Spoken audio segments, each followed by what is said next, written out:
Hey, good morning, Dean. Oh my gosh, this is definitely a morning when a lot of coffee was required. One of those days. But you know, it's interesting that you were talking about Fannie Mae. I've been reading a couple of articles about some lawsuits that have been raised by some homeowners. And they're not suing Fannie Mae directly, they're actually suing the service providers for their loans.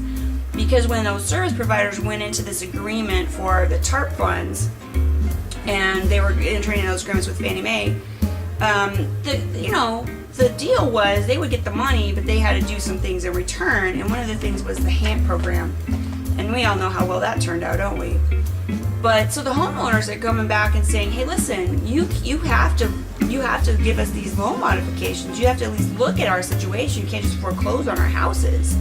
And so there's a blog, Mandelman Matters. I like his blog, Martin Annelman's blog. I got a link below if you want to check out the article. But he goes into great detail covering this one particular case in San Diego where the homeowner sued Wells Fargo.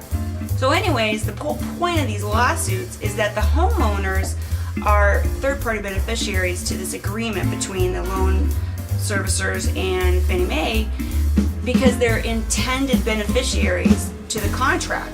So they're going to get a benefit because of this HAMP program.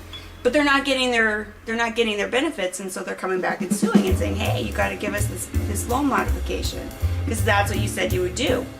But we all know how well banks follow those kind of instructions, don't we? Anyway, this case is not resolved. It's kind of at a stopping point, but it sounds like there's enough precedence in the court cases, and believe me, this is not my first cup of coffee this morning to go through all this legal stuff, but it sounds like there's enough evidence to say that these homeowners are intended third-party beneficiaries, not incidental, where it's just sort of, it might help them, it might not. No, specifically these contracts were written to help out these homeowners, and so they're entitled to their day in court. So we'll see how it turns out. But here's my question. So what if all of these people got their loan modifications and they got their big house payments down a little bit, you know, a couple $100 usually is what it ends up being. What if they got these loan modifications? They're still underwater, in some cases by a lot. So is it really helping them? You know, they go pay the lawyer, they go have their day in court. Is it really helping them? I don't think so. I don't really think so. So I don't know. We'll see how it all turns out.